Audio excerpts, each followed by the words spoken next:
Hello అందరికీ pro kabaddi league 11వ season అయితే successful గా ముగిసింది.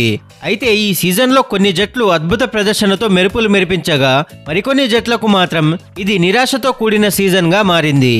చాలా కొద్ది జట్లు మాత్రమే ఒకే కోచ్ తో చాలా కాలం కొనసాగాయి.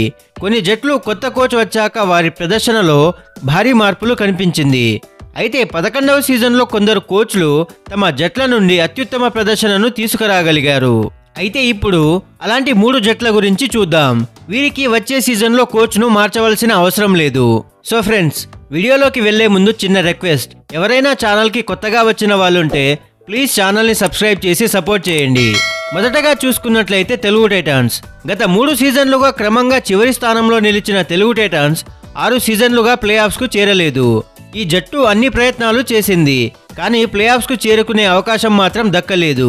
అయితే 11వ సీజన్కు ముందు వారు దబాంగ్ ఢిల్లీని ఛాంపియన్గా నిలిచిన కిషన్ కుమార్ హుడాను తమ కోచ్గా నియమించుకున్నారు.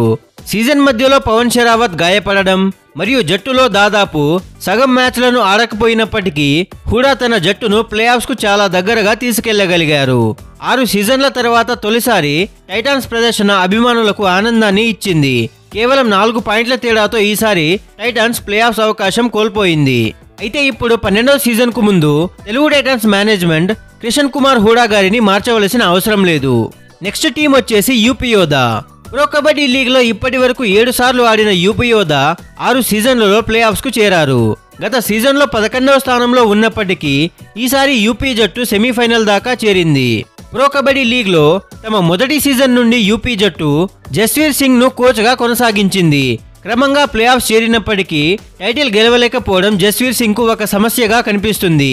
అయినప్పటికీ యూపీ జట్టు వచ్చే సీజన్ కు కూడా ఆయనను కోచ్ గా ఉంచడం మంచిదే. ఇక నెక్స్ట్ టీం వచ్చేసి Haryana Steelers. Haryana Steelers coach Manpreet Singh ప్రస్తుతం ప్రో కబడ్డీ లీగ్ లో అత్యంత ప్రసిద్ధ కోచ్లలో ఒకరిగా నిలిచారు. జట్టును వరుసగా 2 సీజన్ల పాటు ఫైనల్ కి తీసుకెళ్లడం సాధారణ విషయం కాదు.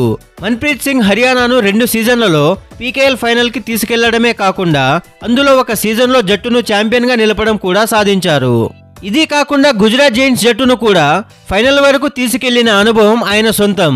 మన్ప్రీత్ సింగ్ ఎంత మంచి కోచ్ అనేది చెప్పాల్సిన అవసరం లేదు. ప్రస్తుతం హర్యానా స్టీలర్స్ జట్టు అద్భుతమైన ప్రగతి దిశగా సాగుతోంది. అందుకే వారి కోచింగ్ స్టాఫ్ లో ఎలాంటి మార్పులు చేయడం అవసరం ఉండదు. సో ఫ్రెండ్స్, నా అభిప్రాయం ప్రకారం ఈ 3 టీమ్స్ వచ్చేసి తమ కోచింగ్ స్టాఫ్ ను మార్చవలసిన అవసరం లేదు. దీని గురించి మీరేమనుకుంటున్నారో కింద కమెంట్ సెక్షన్ లో చెప్పండి. మీకు కనుక ఈ వీడియో నచ్చినట్లయితే లైక్ చేసి పీకేఎల్ ఫ్యాన్స్ కి, కబడ్డీ ఫ్యాన్స్ కి ఈ వీడియోని షేర్ చేయండి. ఇలాంటి మరెన్నో కబడ్డీ వీడియోస్ కోసం, ప్రో కబడ్డీ లీగ్ అప్డేట్స్ కోసం మన ఛానల్ ను సబ్స్క్రైబ్ అయితే చేసుకోండి. Thank you for watching.